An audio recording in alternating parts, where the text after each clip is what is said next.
Welcome to the Allegrativity Powercast with Allegra Sinclair. Get ready to punch fear in the throat, show up, and tell your story.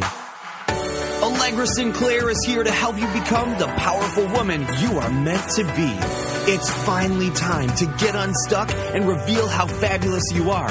And it's time for your host, Allegra Sinclair. Hey, welcome to the podcast. I decided to take a break this week from our ongoing conversation about toxic people to give you hope. Based on a couple of emails and comments I received recently, there are a lot of people who are super frustrated, so I just wanted to address that here. When you look at your life, you may be right now miles away from your goals and dreams. And some of you might be so far away that you feel like you may never get there. Now, this gap can be especially frustrating when you feel like you're working really hard to move forward. Unfortunately, just working hard doesn't assure success. There are a lot of other elements and factors that determine how far you go and how close we come to achieving the life that we imagine. So over the next couple of weeks, what I'm going to do is talk about 10 factors that I think play a part in holding you back from reaching your dreams. Now, if you can surmount those 10, if you can banish even 4 of the 10, it will dramatically improve your results and move you past some obstacles that may be holding you back at this moment. But even though I'm going to talk about 5 today and 5 next week to cover all 10, I want to make sure that I suggest that you not try to tackle all 10 at one time. Listen to the first part, perhaps more than one time, and pick out 1 or 2 that you want to tackle first. Pick out whichever ones really seem to kind of leap out of your ears and grab you right around the throat and start there, because there's plenty of time to work on the rest. So just fair warning, as far as vocabulary goes, I use the words dreams and goals interchangeably, but they do have very different meanings, right? So a dream is a goal without a deadline, right? So I understand that they have 2 different meanings, but I might slip up and use the words interchangeably. So I'll just go ahead and let you know that right up front. But what I'm going to talk about here applies both to goals and dreams, so I think I'm okay. So let's look at reason number 1 why you might not be where you want to be yet. Reason number 1, you don't know what you want. Now, Jim Rohn, famous author, if you don't know who that is, Google him, said, if you don't design your own life plan, chances are you'll fall into someone else's. And guess what they have planned for you? Not much. So I agree with that. Before you can get what you want, you need to know what that is. Before you can get anywhere, you need to know where you're going.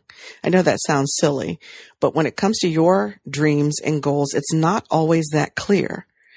Sometimes we'll think to ourselves, I want my business to be a success, or I want a great career, or I want to be happy.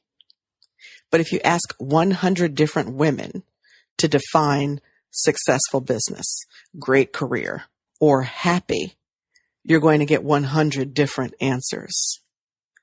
That's why when it comes to getting what you want, the first step is to decide very specifically what you want from your life, not in general, but specifics. So for instance, instead of saying, I want to be skinny, right? And I'm not saying that's anyone's goal, but let's pretend for just a moment. Let's say your goal or your dream is, I want to be skinny. So for the purposes of this exercise, I would rather that you say, I want to wear a size 12 and have my BMI, blood pressure, and cholesterol be in a healthy range. See how that's more specific than just, I want to be skinny. Or, I want to be financially secure. Again, that's too vague. So instead, for the purposes of this exercise, we'd say, I want to be debt-free and have $100,000 in the bank by the time I'm 50. You with me? Or not, I want a new job, but I want a job that allows me to work flexible hours from my home, making $20 an hour, using my skills in internet research and business management. See, when you're talking about a goal, being specific is critical for several reasons. If you only have a general idea of what you want, you can only get a general idea of how to achieve it. It's like driving. If you know you want to drive from Portland to Philadelphia, you have a general idea of how to get there. But you may end up in any number of different places in Philadelphia, right? But if you say you want to go from Portland to Philadelphia to see the Rocky statue in front of the art museum, then you're going to plot a very different course, and you're going to be very specific about driving from Portland to the art museum to get to exactly the point where you want to be. Number 2, being specific saves time. You will intuitively be able to sort through opportunities that are presented to you and know immediately whether they're in line with your goals or not, if you are specific. You'll be able to use your goals as that ruler I always talk about to measure each new opportunity. I know I say this all the time, but you sometimes have to say no to good things to say yes to great things. You have to make room for the great stuff. And finally, being specific helps you create a picture in your mind of what it is that you want. Once your mind can picture something, it's much easier to achieve it. See, I can picture in my mind being debt-free and having $100,000 in the bank by the time I'm 50. But how do I picture financially secure? Since that's so vague, it could change over time, and I might feel like I never reach that because I didn't define it. So if you're having trouble getting really specific with a dream, here are some questions that you might ask yourself. What does my dream look like? How will I know when I have achieved it? What does that feel like? What does that look like? How do I behave when I have attained this goal? And then when do you want to achieve the goal? Set a timetable for yourself. And when I talk about what it feels like and looks like, I really mean, what does it taste like? What does it smell like? What do you eat? Where do you go? How do you look when you get there? I mean, really create a fantastic, exciting, motivating visual picture of what that goal looks like. What would a day in your dream life be like? Imagine that in vivid detail from the moment you get up until the time you go to bed. How would you spend your day if your dream had already been accomplished? So write these answers down. You don't have to share them with me, but if you do, I won't tell anybody. But write them down and then revisit them. So put them somewhere that you'll be able to go back to them. Because your dreams and goals do change from time to time. There may have been a time when I was very young, when I was convinced that I needed to marry Denzel Washington. And then there might have been a time when I revisited that and thought, okay, he's married. Now my goal might be to marry Idris Elba. Now, neither of those are really goals of mine, but I hope you understand my point. And you got that great little visual of those two hot men to get you through the day. I want you to write these answers to these questions down so that you can visit them frequently to verify for yourself that they're still true and to remind yourself of what you're working towards. So reason number 1 why you aren't where you want to be yet is because you don't know what you want. So reason number 2, you don't have a plan to get from where you are to where you're going. You can know specifically what you want to achieve, what it looks like when you want it, but without a plan, you're not going to get very far, right? You're like someone who planned, you're like someone who had a goal to take a trip at a specific date and time, but you never bought your plane ticket, right? So the next natural step after deciding what you want is laying out a plan for getting it. Now, where many people make mistakes is assuming that having a plan is an all or nothing situation. So you have to have a very intricately complicated, prescribed plan, completely scripted to go from A to B to C to D with no unknowns and no changes. But that's very rarely how life works. In fact, ask 3 people who you think have achieved something of merit. or something that you admire, and they will likely tell you that the path they thought they were going to take wasn't what they ended up taking. But they'll also tell you that knowing the first few steps and committing to them were critical to the success of their overall plan. So again, take someone who wants to lose weight. They know what they want to weigh, and they've decided to try Weight Watchers combined with walking 30 minutes a day. That's all they need to get started because it gives them the next steps. So they sign up for a meeting, they attend a meeting, and they start walking. What they can't anticipate, however, is the weather, or pizza night with the kids, or the fact that they seem to have trouble losing weight on the strict Weight Watchers plan after a few weeks of success, and they need to shake things up a bit. Situations change, that's a given. Rarely do you lay out a plan in excruciating detail on day one and follow that without needing to make any adjustments. You have to be prepared to make changes along the way, but you also have to know what the way is. So without any plan at all, you will absolutely become a victim of your circumstances, not knowing what's going to move you closer to your goal and what's going to take you farther away. So after you've set your end goal in living color, figure out that one next step you have to take, and then trust that when you take that step, you'll see the next one, and the next one, and so on, and so on. You'll know when you need to move to the left and right, but only if you're moving on the path that you see ahead of you, right? Sometimes we don't see the reason for all the twists and turns until we're looking backwards. But if you keep your eyes ahead, what is that scripture? I'll find it for you, include it in the notes. Forgetting what is behind and pressing forward towards what's ahead. Somebody listening right now knows what that scripture is. I thank you in advance for sharing it with me. So reason number 1, you don't know what you want. 2, you don't develop a plan. So reason number 3, why you may not be where you want to be yet, you lack the resources. Did you catch that one? You lack the resources. Now, I can hear a lot of you saying, yes, I knew that. That's why I haven't done what I said I wanted to do, because I don't have whatever. You can finish that sentence, but wait for it. Have you ever watched a show like Trading Spaces or The Biggest Loser, and said to yourself, well, of course they can lose weight or clean out their clutter or redesign their house. They have a team of experts to actually do the tough stuff. Well, not everyone. And in fact, most of us don't have access to a team of experts like they have on The Biggest Loser or Trading Spaces or whatever those hot shows are now. Jillian Michaels is a great personal coach and really motivating on that show. And an interior designer like Genevieve Gorder or one of the others from Trading Spaces would be amazing to help me bring the vision that I have for my home to life. But since I don't have access to those resources, I can and should find and use the resources that are available to me to help me achieve my goals.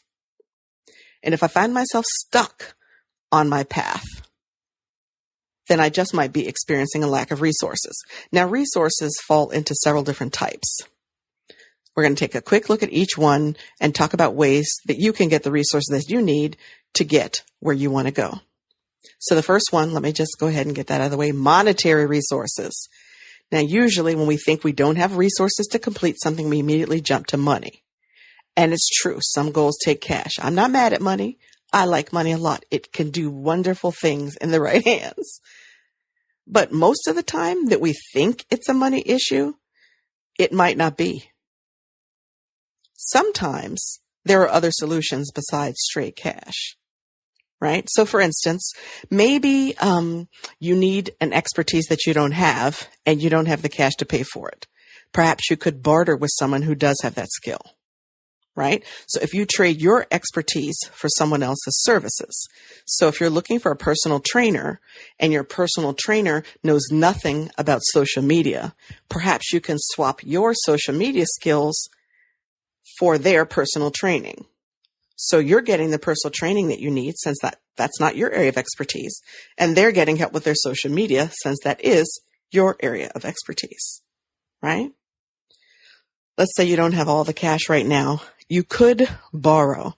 Now, those who know me know I'm super frugal, and they're probably weirding out right now that I'm talking about borrowing, but let me explain what I'm talking about. I'm not suggesting that you go get a credit card and max it out, buying every conceivable resource that you feel that you need to make your dream come true. That's not what I'm talking about. What I am saying is, suppose I don't have a car and I need to get to a meeting or get to an interview or something, and I know someone who has a car and they're not using it at that moment. If I borrow their car to go to my night class or my meeting, I put gas in it and bring it back, I was able to access resources that I don't own full time. Or suppose I want to go run away from home. I actually did that a couple weeks ago. It was breathtakingly clarifying. If you haven't had a vacation in a long time where you can just get in touch with yourself, please do that. But I digress. I'll get back on point. So suppose you want to go away for the weekend and you don't have a house at the beach and you would really like to go spend a weekend at the beach. Do you know someone who has a house at the beach who would be willing to lend it to you for a weekend? They'd be happy to let you camp out there on the weekends to work on your book. You won't know unless you ask. Suppose you want to learn how to ride horses. Well, you certainly don't have to go buy a horse, right? Perhaps you could rent a horse, some time with a horse. You want to take a fancy car. I think you understand my point. I don't want to belabor this, but if there are things that you feel like you need, money doesn't have to stop you. You can barter and swap services with someone else. You could borrow something you need from someone who has that resource who's not using it. You could rent something instead of purchasing it. You could share it, right? In order to get access to something that you really felt like you needed in order to reach a goal. Next resource people often think they don't have enough of is time. Now, time may be even more of an issue than money when it comes to reaching your goals. We often say, I just don't have the time, when what we really mean is, it's not important enough to me right now. I'm going to say that one again. We often say, I just don't have the time, when what we really mean is, it is just not important enough to me right now. Because the truth is we all have the same number of hours in the day. You don't have any fewer hours than someone else out there who is doing what you said you wanted to do. Or staying up late to work on something, right? We have the same number of hours. If it's important to you, you will find a way. So if you shift your thinking around amount of time, you may find that that's not one of the resources that's holding you back. Let's talk about support as a resource. Now, I did a podcast a while back about being your own cheerleader, and the purpose of that was to empower you not to wait for someone else to show up and tell you you're fabulous, but to learn how to cheer for yourself daily. Now, our support circles, our cheering squads, are resources. There's no doubt about it. And while the people closest to us may not understand why we want to do whatever it is that we're working on doing, there are people out there in the universe who will gladly cheer you on. All you have to do is find them. So as we have looked at these three resources, there are really no valid excuses when it comes to lack of resources, because what you have in an unlimited supply is imagination and creativity. So whatever you think your excuses are, someone else in a tougher position than you has already figured out a way to achieve what you want to achieve. And if they have done it, then you can too. Reason number 4 is related to reason number 3. So reason number 3 was lack of resources, but reason number 4 is, very specifically, the people around you don't support you. Muhammad Ali said, I know where I'm going and I know the truth. And I don't have to be what you want me to be. I'm free to be what I want. In the last section, we were talking about resources, including lack of support. In my experience, that's the biggest obstacle for women in reaching their goals. Isolation or even downright discouragement. It can stop even the most dedicated woman. To put it bluntly, you feel like you need a cheering section. Now, I'm not being sexist. I think men need encouragement as well, and they may actually need more of it than we do.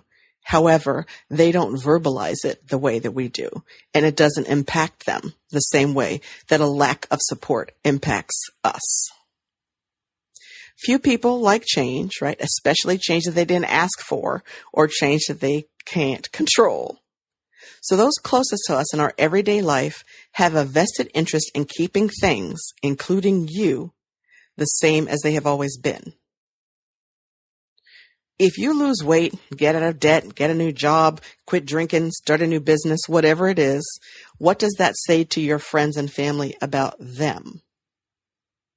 It doesn't have to say anything, but it might. So there will be three groups of people in your life. Those who are instant encouragers.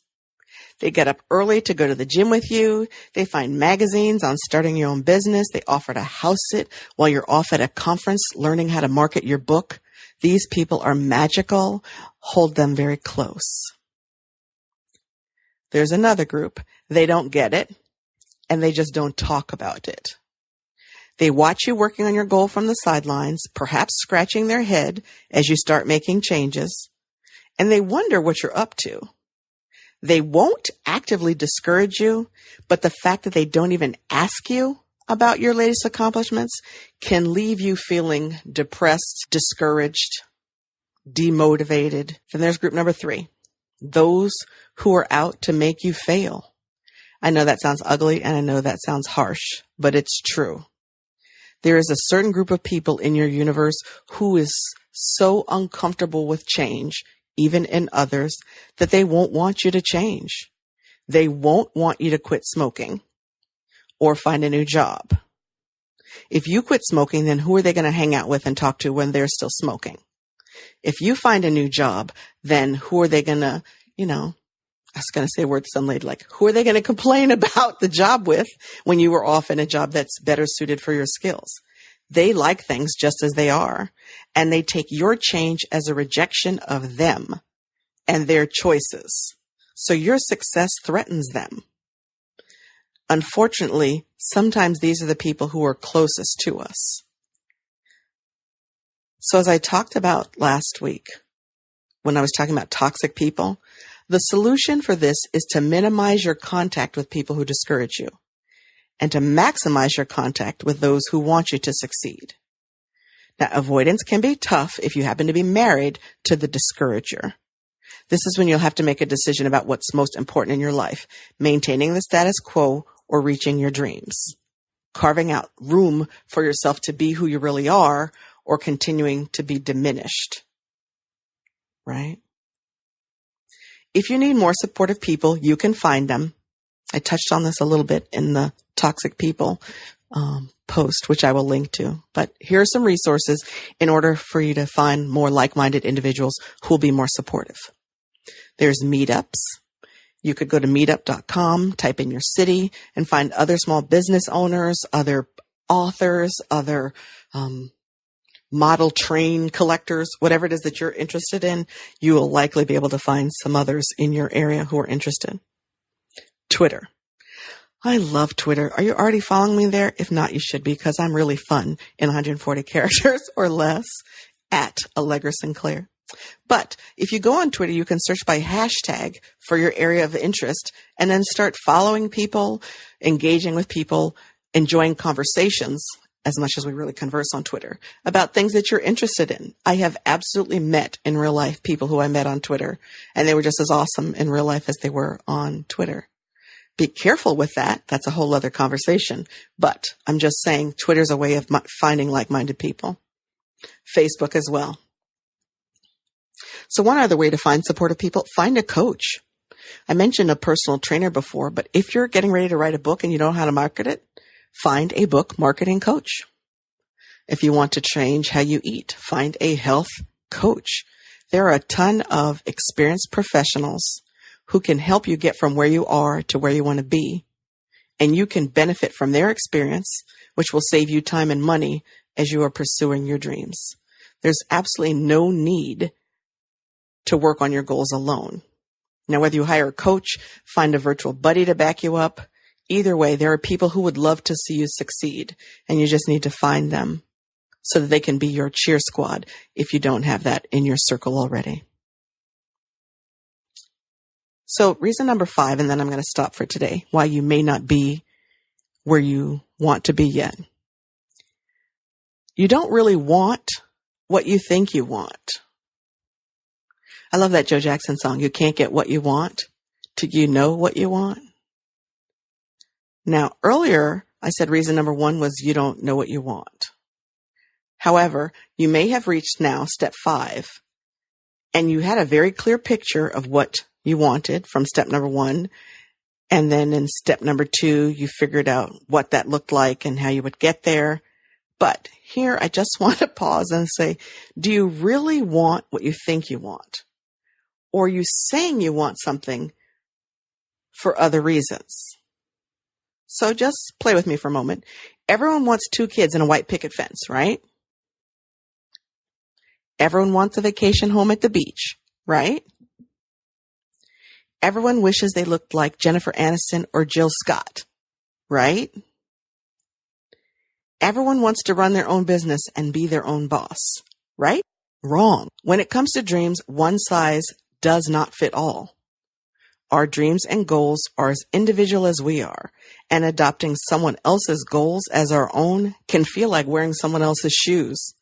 It looks great to everyone else, but to us it feels awful and it gives us blisters, right? I remember being in my 3rd year of college, and I was pre-law, and I was starting to take law school courses, and I was even lining up a summer job to work at a law firm in between my sophomore and junior years. And I spent about a week at the law firm, and I realized I didn't want to be a lawyer. How awful was that? Now, I'm not saying I'm mad that I went to college. I'm not. I thought college was amazing. You could never be too educated. However, I was 20, how old was I then? I don't know, 21, 22 years old, and realized at that point that I had been working my whole life for something that I didn't really want. There are thousands, if not millions of people right now working toward the wrong goals. I'm not saying the goal is bad. Catch that. I didn't say bad. I said wrong. And the goal is wrong for them because that's not what they really want. There's nothing inherently bad about the goal, but the goals that they're aiming for are wrong for them.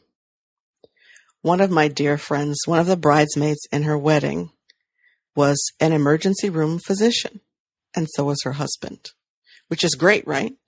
Except that once she was an emergency room physician, she figured out she didn't want to do that. Now, I was fussing about being a sophomore or junior in college and discovering I didn't want to be a lawyer. But I think to myself, if I had spent all the time, money, energy, training to become an emergency room physician and then discovered that I didn't want to do that, that's a really bad day. I don't think there's enough Lemonheads and Snickers bars in the world, right? I'm not saying she can't recover from that, but wow, what a revelation that must have been. I went to school with someone who was studying engineering because that was the hot major at the time. She wanted to be an artist, but she put aside the thoughts of being an artist because her mom and dad said, hey, you need to study engineering. Think about a successful salesman who really wants to just chuck it all and teach English, but he's making too much money and only a crazy person would throw away a 6-figure paycheck. Across the globe, there are frustrated dentists, bakers, any profession you can think of. There are frustrated sheep farmers, personal trainers, police officers. The frustration doesn't know gender, geography, socioeconomics, or race or religious bounds. The only way to know if the goals you're aiming for are the right goals is to figure out if they are really your heart's desire. And sometimes it takes detective work to peel back those layers of societal and family expectations to get at what you really want. There are clues all around you. If you fall asleep dreaming about something, you wake up dreaming about that something, and you find yourself perking up whenever you meet someone doing that something, you're on the right track. Remember a couple of weeks ago, we talked about how you find your lane so you can get in it and stay in it? On the other hand, if you get a sinking feeling whenever you pull into the garage of your house with the white picket fence and the 2 kids, or you find yourself calling in sick a lot to that 6-figure job that everyone would kill to have, then you may be in the wrong place for you. So what do you do if you find you've been chasing after the wrong dream? You adjust. You find ways to move your current life closer to the one you really want. Now, that might mean getting up an hour early every day to work on your mystery novel. Maybe it means you spend your weekends teaching art to children while you're building up to become a teacher full-time. Maybe it means volunteering to do taxes at the senior center. Doesn't really matter what it is as long as it is something. Take a small step and see how that feels. Then take another and another until you know deep in your heart, deep in your knower, that you're on the right track. If you are, then momentum from that knowledge will move you forward. So I promised I was going to stop there for today, but next Tuesday, join me for part 2 of why you aren't where you say you want to be. Now you've been given permission to be more powerful and influence more people. If you've enjoyed this episode, please head over to allegrasinclair.com/iTunes and leave a review. It will help Allegra get the message out to more women that they can punch fear in the throat, show up, and tell their stories. We'll see you next time on the Allegrativity Powercast with Allegra Sinclair.